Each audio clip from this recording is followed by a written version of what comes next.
Okay, so hari ni kita nak share tentang pemakanan wanita dan lelaki. Okay, selama kita dah cerita pasal pemakanan anak, okay, kita cerita pasal pemakanan keluarga emas kan.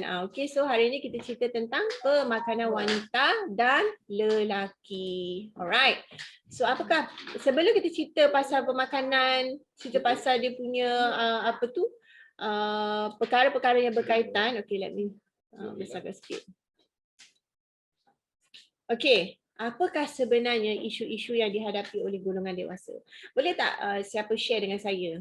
Apakah isu-isu yang dihadapilah oleh golongan dewasa kita sekarang? Apa isu anda? Berkaitan dengan pemakanan ke, your life ke, kan? Berkaitan dengan kehidupan anda. Apa yang anda lalui? Apa yang anda stress. Okay, so so this is the top of the list, right? Top of the list. Stress lagi, mudah letih, alright? Cepat letih, migraine. Okay. Lagi apakah isu-isu semput? Alright, lagi? Boleh komen? Buncit. Okay. Vertigo. Okay, sembelit, buasir, moody. Oh, moody Okay, lagi? Lagi? Diabetes, darah tinggi. Okay, so common lah. Kencing manis, HB low, right? Hemoglobin low. Okay, sakit pinggang, sakit sendi. What else? Cramp. Okay. Ada lagi? Okay. Ada lagi tak?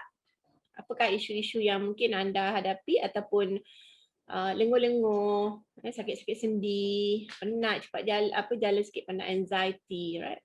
Residong. Okey, lagi depression, angin, bloated, perut kembung, right? Susah nak tidur, mudah-mudi dengan isteri, okey, mual, lawyer, stress, PDPR. Okey. Saya rasa semua orang pun ada isu ini ya. Okey, saya je tak ada isu PDPR. Sebab apa? Sebab anak saya ikut je. Dia kata dia tak nak sekolah. Okay, fine. Alright. Okay, mual, lawyer. Okay. So sebenarnya ini adalah antara isu-isu yang kita hadapi. So kalau anda pun ada masalah ini, so sama juga dengan mereka yang di luar sana. Right? Wanita dan lelaki di luar sana, so dia ada masalah yang sama. Right? Stress, PDPR, saya rasa most of the mothers yang ada dekat sini stres dengan PDPR walaupun anda bekerja ataupun tak bekerja dari rumah tapi nak kena tengok anak lagi, nak kena jaga makan lagi, nak kena so many things banyak sangat dia punya perkara yang anda nak kena fikir. Alright, so the first top of the list adalah stress. Yes, kita faham. Right, kita susah nak cakap saya tak stres. Saya rasa tak ada orang yang tak stres, right? Sebab stres is a part of life. Kita terpaksa hidup dengan stres, okay? Dia menjadi salah satu daripada darah daging kita. Okay, bila kita akan stres ni dia akan sentiasa bersama dengan kita sehinggalah kita dibawa ke kubur. Okay, kalau cakap saya nak hidup dalam keadaan yang tidak stres, okay. So apa yang akan membezakan adalah macam mana anda handle stres dan macam mana your body menghadapi stres. Alright, macam mana badan anda menghadapi stres, okay? Menghadapi perubahan besar. Contoh sekarang, okay, sekarang memang mostly orang stres. Kalau kita tengok daripada data KKM, 1 daripada 2 orang bunuh diri, okay, sebab tak boleh nak handle stres. Alright, so sampai stres, sampai level dia tak boleh nak cope lagi dah. Right, so mengambil jalan pintas untuk membunuh diri dan sebagainya. Nauzubillah min zalik. So harap-harap dijauhkan kita daripada semua keluarga kita dan sahabat handai, saudara mara semualah umat muslimin dan muslimat. Okey, risau pada sesuatu, mempunyai tanggungjawab yang berat. Oh, beratnya lah, yelah nak tengok anak PDPR lagi dengan bos work from home, sebab kadang-kadang work from home ni dia punya level of the quality of work tu dia tak sama kan. Kita tak ada kawan nak bincang, nak lepaskan stres dan sebagainya. Tidak mempunyai pekerjaan, ketentuan tidak tak tentu, tekanan kerja ataupun belajar serta trauma. Okey, trauma daripada whatever events ataupun peristiwa yang berlaku dalam hidup kita. Okey, yang kedua, tadi tengok moody, apa lagi susah nak tidur, lagi migraine dan sebagainya. So bila kita stres, perkara yang akan efek pada badan kita adalah hormon. Alright? Sebab bila stres, automatically hormon kortisol akan keluar. Hormon kortisol ni hormon stres lah. Right? Sebab kita hormon ni perlu ada. Hormon ni memang ada sebab hormon ni dipanggil hormon fight or flight. Maknanya kita nak lawan ke, kita nak gaduh, nak bertumbuk ke apa. Sebab tanpa hormon ni kita tak boleh nak bertumbuk lah macam tu ibaratnya. Contohnya kita kena kejar anjing kan. Tu nampak anjing. Kalau kita tak ada hormon kortisol, kita tak lari. Kita duduk je kat situ. Okay. So bila kita ada hormon kortisol, barulah kita akan buat decision. Okay, nak lari ke nak apa? Nak lari ke nak apa? Right? So this is the hormone kortisol, which is sangat penting. Tetapi kalau kita sentiasa stres, hormon kortisol sentiasa keluar, so dia akan menyebabkan banyak hormon-hormon lain yang menjadi tidak seimbang. Alright? So bila hormon ini tidak seimbang, maka apa yang akan berlaku? Metabolisme kita terganggu, right? Lepas tu kita punya, of course kalau bagi kanak-kanak tumbuh besar dan perkembangan pun akan terganggu. So kanak-kanak juga ada stres. Anak-anak juga ada stres. So tu kita kena kena find out emosi dan mood, kesuburan dan fungsi seksual. Right. So ini lagi kesuburan yang mengganggu kesuburan dan juga fungsi seksual, tak ada mood tidur akan mempengaruhi tidur tak boleh nak tidur, kadang-kadang insomnia, anxiety dan sebagainya, serta akan menyebabkan berlakunya perubahan pada tekanan darah. Okey, tekanan darah menjadi tinggi dan sebagainya. So bila kita stres, of course dia akan efek pada kita punya hormon. Okey, ini yang kita nak kena fahamlah. Alright. So apa lagi isu yang ketiga? Rintangan insulin. Apa dia rintangan insulin? Ataupun kita namakan insulin resistant. Okey. So maknanya bila kita ada masalah insulin resistant, ini yang menyebabkan punca masalah utama berlakunya kencing manis. So kalau kita makan makanan bergula ke, kita makanlah makanan banyak-banyak tapi kita punya insulin okey. Alright, kita punya insulin normal. Lepas makan zup dia simpan. Lepas makan zup dia simpan. So kita tak ada masalah kita tak ada masalah darah diabetik ataupun kencing manis. So masalah kencing manis ni adalah berpunca daripada rintangan insulin ni. Okey, kenapa boleh ada rintangan insulin ni? Of course punca yang utama dia adalah daripada stres juga tadi.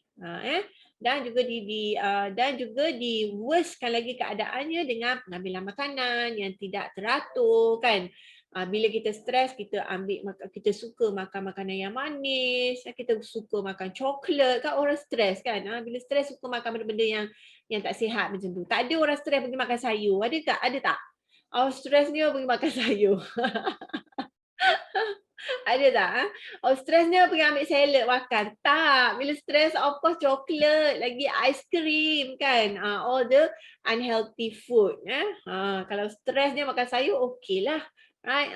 So itu yang menyebabkan berlakunya rintangan insulin ataupun kita namakan insulin resistant. So bila berlaku insulin resistant, maka adalah masalah berat badan, kencing manis dan sebagainya.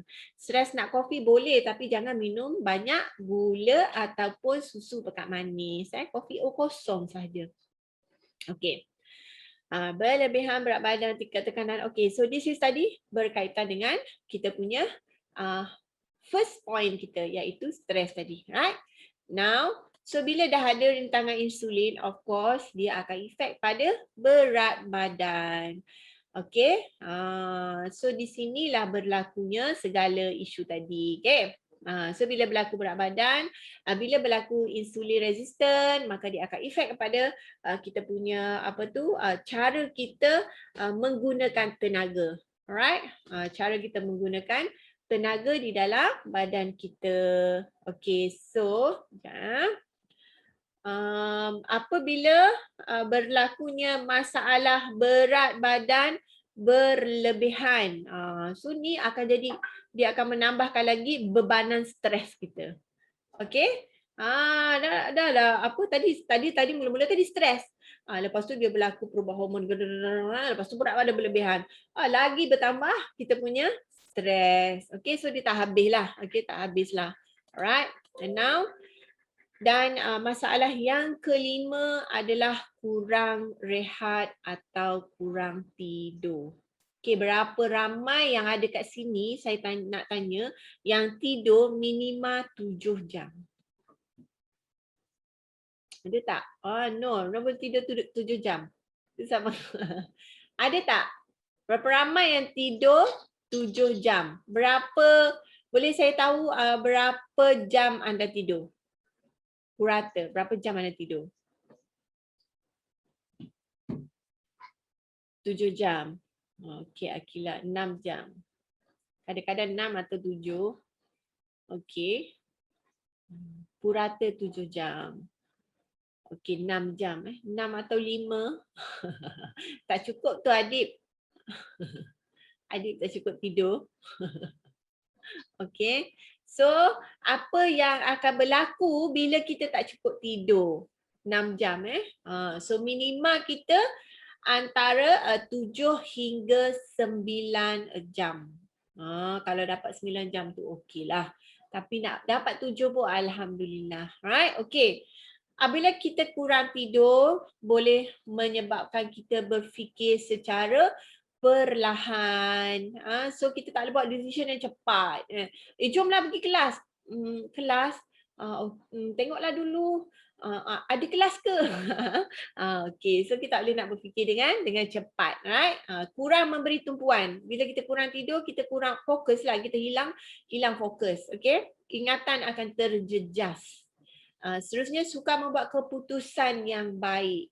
So sebab hidup kita ni always make a decision. So bila kita tak boleh buat decision yang baik because of kita tak cukup tidur dan sebagainya, okay, perubahan emosi dan mood. Okay, kenapa slide saya ada conteng-conteng ni? Macam mana saya nak buat supaya tak ada conteng?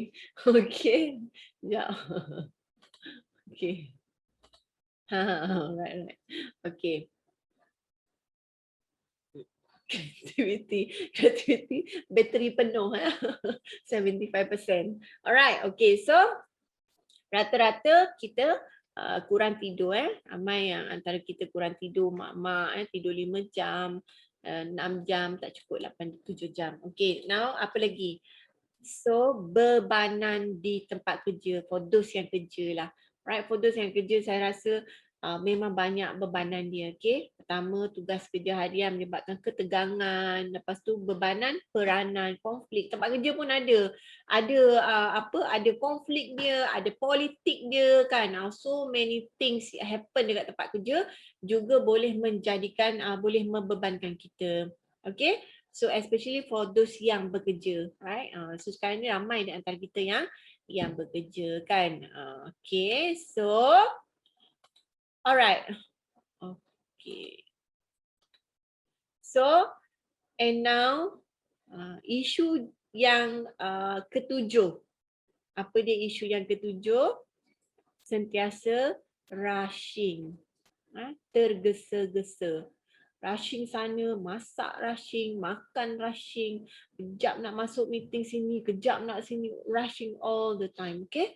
Alright, so bila kita rushkan kita punya adrenaline tu sentiasa tinggi maksudnya kita punya hormon tu sentiasa tinggi, hormon adrenaline yang tadi yang saya cakap bila kita kena kejar anjing tu, kita nak lari ke, kita nak berhenti ke, itu adalah hormon adrenaline rush, macam tu dia panggil. Alright, so bila berlakunya okay, saya stop dulu share lah sebab Okay, banyak ni contoh-contoh ya. Alright. So dan saya share balik. Okay. So bila berlakunya keadaan yang selalu tergesa-gesa, alright, bila kita selalu rushing kan, so ini juga akan menyebabkan level of stress kita menjadi semakin semakin tinggilah, alright. Kita akan rasa penat, cepat penat, kita cepat mood kita terganggu dan sebagainya. Okay. Then last sekali adalah wanita. So ini saya memang fokus tekankan sangat sebab wanita ni dia banyak topi dia pakai. Banyak topi kan? Kejap topi jadi cikgu. Okey, kejap topi jadi tukang masak, lepas tu topi tukang basuh. Apa lagi kalau kat tempat kerja lah. Kalau kat tempat kerja pun ada macam-macam topi juga kan. So terutama sekali yang banyak jawatan, okey, yang banyak tugas dekat tempat kerja. So kita telah banyak sangat bebanan kerja kita, right? Dekat rumah, kerja dengan rumah dan lebih-lebih lagi bagi wanita yang mengandung dan menyusu. Right? On top of dia punya peranan yang lain tu, dia pula bawa anak ataupun dia pula menyusukan anak, right? Jadi bila kita kata dalam keadaan yang macam ini, so kita boleh bayangkan menangis ibu seorang-seorang, betul, saya faham sebab kita everyone been there before, right? Semua orang pernah berada di tempat itu. Kan, mengandung, menyusu, dengan kerja rumah. Kalau anak yang lagi berderet kan dengan anak yang menangis lagi. So masa tu kita tak fikir dah tentang diri kita. Kita punya bateri pun tak tahulah kosong ke 10 ke kan. Right? So inilah yang saya maksudkan dengan keperluan pemakanan wanita yang sangat-sangat kena bagi perhatian. Because of the bebanan sebenarnya tu, dia sebenarnya memerlukan perhatian yang sangat-sangat kita panggil dia perlu bagi perhatian yang lebih kepada keperluan nutrien dia. So maknanya in order untuk kita nak face with all the responsibilities, okay, nak face with all the things yang tadi saya sebut, dengan stresnya, dengan bebanannya dekat tempat kerja, right, dengan tak cukup tidurnya. So you have to be, you punya body ni kena betul-betul cukup all the nutrients supaya you dapat memegang all the tanggungjawab. Right, supaya you tak ada rasa penat, rasa stres. Sebab bila you penat, bila you letih, bila you stres, so that's why you akan ada masalah yang tadi yang you sebutkan tadi. Migraine, tak boleh tidur, insomnia, anxiety, alright. Lepas itu angin lah, bloated lah, all those things happen because of you punya body tak cukup dengan all the nutrient untuk you cope with all the things yang issues yang you hadapi tadi. Alright.